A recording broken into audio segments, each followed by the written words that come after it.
Come a little closer, my dear, not with your steps, just with your listening. Tonight we will stay by the window again. The small lamp is already on, resting quietly beside the glass. Its light is warm and gentle, not reaching far into the room, only touching what is close. The edge of the table, the soft fold of the curtain, and the quiet space where Grandma sits. The rest of the room remains dim. That is how night prefers it. Outside the window, the lake is there. You cannot see it clearly now. The darkness has covered its surface, and the sky above has lowered into a deep, quiet shade. The town beyond the water has dimmed its lights. Only a few distant glows remain, small and far away, like quiet thoughts that have not yet faded. But even when you cannot see the lake, it is still there. You can feel it. The air near the window carries a certain stillness, the kind that belongs to water at night. It is not a cold stillness, not sharp or empty. It is a soft stillness, steady and calm, as if the lake is holding the night gently in place. Grandma does not lean forward to look. She does not press her hands against the glass. She simply sits, and she listens. At first it may feel like there is nothing to hear. The room is quiet.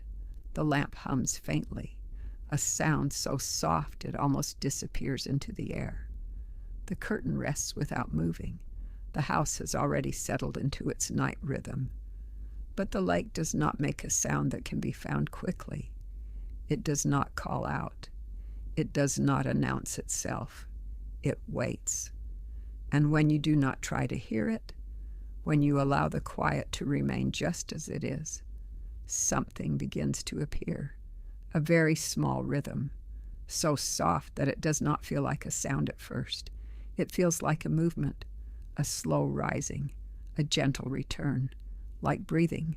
The lake breathes, not loudly, not clearly, just enough. Grandma remains still as the feeling of that quiet rhythm begins to settle into the room. She does not follow it with her eyes. She does not try to match it exactly. She allows it to exist the way the night exists without needing to be explained. The small lamp beside the window continues to glow. Its light rests against the glass, creating a faint reflection. The reflection hovers in the darkness outside, a soft shape that seems to float just above the unseen water. It is as if the light is listening too. The lake breathes again, a slow, quiet rise, a soft return. It is not a wave that you can see. It is not a ripple that reaches the shore. It is something deeper, something steady, something that continues whether anyone notices it or not. Grandma's breathing begins to change, not suddenly, not in a way that interrupts, just little by little. The inhale becomes slower, the exhale becomes longer. The body recognizes the rhythm without needing to think about it. The lake breathes, and the body begins to follow. Inhale, exhale. The two rhythms are not exactly the same, but they feel connected. The quiet movement outside the window and the quiet movement within the chest begin to move alongside each other gently, without effort. The room grows softer. The edges of objects blur slightly in the low light. The table is still there. The lamp is still there. The curtain rests beside the window. But they feel less like things to notice and more like shapes that belong to the calm. The lake continues, breathing in its own way, slowly, steadily. The air near the window carries that rhythm into the room, not as wind, not as sound that travels clearly, but as a presence that spreads quietly, filling the space between one breath and the next. Grandma's hands rest lightly on the table. The warmth from the lamp reaches them softly. The skin feels the gentle difference between the warm air near the light and the cooler air closer to the window. The contrast is small, but it is enough to feel. Outside, the darkness remains. Inside, the light remains. And between them, the quiet continues. The lake breathes again, a rise, a return. It does not hurry. It does not stop. It simply continues. The longer you sit with it, the less it feels like something you are trying to hear. It becomes something you are already within. The room begins to share the same rhythm. The stillness inside and the stillness outside begin to feel like one continuous calm. Grandma does not speak. She lets the quiet do its work. There is no need to explain the lake. There is no need to describe every movement. Some things are better when they are only felt. The lamp remains steady beside the window. The house remains still. The night outside remains wide and calm. And the lake continues its slow, quiet breathing, just beyond the glass, just beyond sight, steady enough to be trusted, gentle enough to be followed without effort. In the next part, my dear, we will stay here a little longer. We will not move away from the window. We will not turn off the lamp. But the rhythm of the lake will begin to feel closer, not just outside, not just near the glass, but within the room itself, and perhaps even within the quiet space where the breath rises and falls. For now, it is enough that the lake is there. It is enough that it breathes. And it is enough that the night allows us to listen without trying. The lake continues to breathe. It has not stopped. It has not changed its rhythm. It simply continues, slow and steady, just beyond the window. Grandma remains where she is, sitting quietly beside the small lamp. The light still rests gently on the table, touching only what is near, leaving the rest of the room soft and dim. Nothing has moved, and yet something has come closer. At first, the lake's breathing felt far away, something that belonged to the darkness outside. It rose quietly beyond the glass, separate from the room, separate from the chair, separate from the warmth of the lamp. But now that quiet rhythm feels nearer, not because the lake has moved, but because the space between inside and outside has softened. The window is still there. The glass remains cool. The curtain rests beside it, unmoving, and yet the feeling of the lake no longer stays outside. It begins to settle into the air of the room. The air feels slightly different now, not heavier, not colder, just more still. It is the kind of stillness that carries something gentle within it, as though the quiet outside has slowly entered and taken its place inside. Grandma does not lean forward. She does not open the window. She does not need to. The lake's presence does not arrive through movement. It arrives through stillness. The lamp continues to glow beside her. Its warmth remains close, resting softly against her hands. But even the warmth feels quieter now, less separate from the air, as if the entire room has become one calm space instead of many small parts. The lake breathes again, a slow rise, a soft return, and this time it feels closer, not something heard from far away, something that rests just beyond the skin. Grandma's breathing continues. Inhale, exhale. There is no effort in it, no need to follow the rhythm. And yet, little by little, the breath begins to settle into the same gentle pattern. The inhale becomes longer. The exhale becomes softer. The pause between them feels wider, not empty, but calm.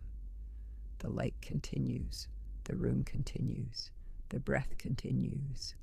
All of them moving without needing to match exactly, and yet somehow feeling as though they belong together. The table beneath the lamp remains unchanged. The book rests where it was placed. The edges of its cover are no longer sharp. They appear softened in the low light, like something seen through quiet air. The curtain hangs beside the window. It does not move now. The night air outside is calm. The lake remains steady. Inside, the air no longer feels like something separate from the outside. It feels shared. The stillness that belongs to the lake now belongs to the room. The quiet that rests on the water now rests on the table, the chair, the walls. Grandma's shoulders lower a little more. The small effort of holding the body upright fades gently. The chair supports her without needing adjustment. Her hands remain still. Her fingers rest without tension. Even the small muscles that usually hold a quiet readiness during the day begin to release. There is no reason to hold anything now. The day has already passed. The night does not ask for anything. The lake breathes again. A slow, quiet rise, a gentle return. The rhythm is no longer something that must be found. It is already here. The air carries it. The body feels it. The room holds it. The lamp continues to glow, but its light no longer feels separate from the darkness around it. The edges of brightness fade gently into shadow without a clear line. Light and dark begin to rest beside each other without difference. The reflection in a window becomes faint. The outside is no longer something to look at. It is something to be within. Grandma remains still. She does not speak. She does not move. The story continues without words. The lake breathes. The room breathes. The body breathes. And the three begin to feel like one slow, steady rhythm that does not need to be followed, only allowed. Time moves, but it does not feel like movement. It feels like calm continuing. In the next part, we will remain here once more. The window will not change. The lamp will not move. But the feeling of the lake will no longer be something around us. It will become something we are resting inside. For now, the lake continues to breathe, and the quiet it carries has already found its place within the room. The lake continues to breathe. It has not slowed. It has not quickened. It has simply remained steady and quiet, just as it was before. But now it is no longer something that feels outside. The window is still there. The glass remains between the room and the night. The curtain rests beside it, unmoving. And yet the sense of distance has softened so much that it is difficult to tell where the lake ends and where the room begins. Grandma remains in her chair beside the small lamp. The light still glows softly, touching only what is near. The table is there. The book is there. The curtain is there. But these things no longer feel like separate objects. They feel like part of the same quiet. The air in the room has become very still now, not empty, not silent in a sharp way, but filled with a calm that does not move. The lake breathes, a slow rise, a gentle return, and the body no longer tries to follow it. The breath simply happens. Inhale, exhale. At some point, it becomes difficult to tell whether the breath begins in the body or in the room. The chest rises, the air moves, but it does not feel like something that belongs only to the body. It feels shared. The lake breathes. The room breathes. The body breathes. And none of them need to match. They simply continue together. Grandma's shoulders have settled completely now. There is no small tension left holding them in place. The weight of the body rests fully into the chair. The back is supported. The hands rest without effort. The warmth from the lamp remains, but it is softer now, less noticeable. It no longer feels like warmth against the skin. It feels like part of the air. The difference between warm and cool has faded. The difference between inside and outside has softened. The difference between sound and silence has almost disappeared. The lake breathes again, but now it is not something that needs to be heard. It is something that is already happening. The room does not react. The house does not shift. Even the small hum of the lamp has blended completely into the quiet. If there is a sound, it is too soft to be separate. If there is silence, it is not empty. It is full of calm, full of stillness, full of something that does not need to be named. Grandma's breathing is slow, so slow that it no longer feels like a rhythm to follow. It is simply there, like the lake, like the night, like the quiet that fills the space between everything. The eyes no longer look at anything in particular. The table fades. The book fades. The edge of the curtain fades. The window fades. They do not disappear. They simply become less important. The mind does not reach for them. The mind does not hold them in place. It rests. The lake continues. A rise, a return. But even those words feel unnecessary now. There is no need to describe what is already calm. There is no need to follow what is already steady. The room remains. The night remains. The breath remains. And in that remaining, everything feels softer. Not changing, not moving, just continuing. In the final part of our story, we will stay here one last time. The lake will not change. The room will not change.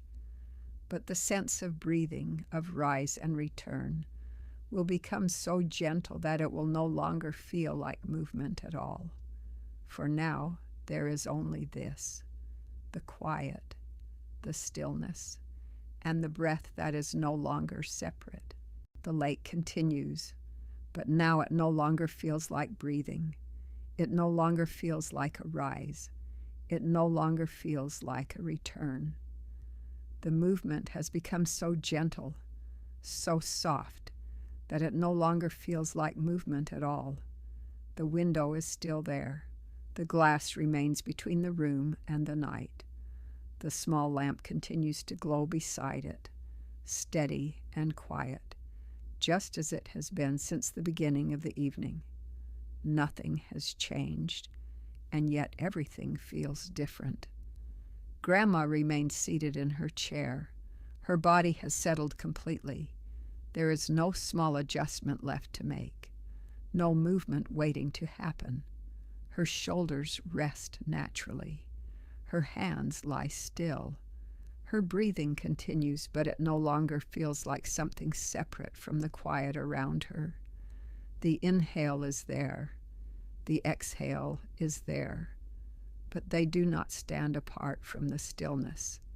They are part of it. The room has grown very soft now. The edges of things no longer hold their shape in the same way. The table is there. The lamp is there. The curtain is there. But they do not ask to be seen. They do not ask to be noticed. They simply remain. Outside the window, the lake is still. The darkness above it remains wide and calm. The town beyond the water has fully settled into sleep. There are no distant lights moving, no sounds crossing the air. Nothing interrupts. Inside the house, the quiet has deepened until it feels complete, not empty, not silent in a sharp way, but full of calm, full of stillness, full of something that does not need to move. The lamp continues to glow, but even its light feels softer now, not because it has dimmed, but because the difference between light and darkness has faded. The glow no longer stands apart. It belongs to the night. The window no longer feels like a boundary. It feels like a quiet meeting place. Inside and outside rest together without needing to separate. The lake is there, the room is here, but they no longer feel apart. Grandma's breathing continues, slow, even, quiet. So quiet that it feels like the breath is no longer moving. It is simply present, like the night, like the room, like the stillness that holds everything in place without effort. There are no thoughts now that need to be followed. If one appears, it fades before it takes shape. There is nothing to hold, nothing to finish, nothing to remember. The day has already passed. The night does not ask for anything more. The lake no longer feels like it is breathing. The room no longer feels like it is holding. The body no longer feels like it is resting. All of them have become part of the same quiet, the same stillness, the same calm that continues without needing to change. The lamp remains, the window remains, the house remains, and the night continues gently, without interruption, without direction, without needing to move toward anything at all. Everything simply stays, soft, quiet, still. And in that stillness, nothing needs to be added. Nothing needs to be taken away. Nothing needs to be said. The story does not end. It simply remains as the night carries on.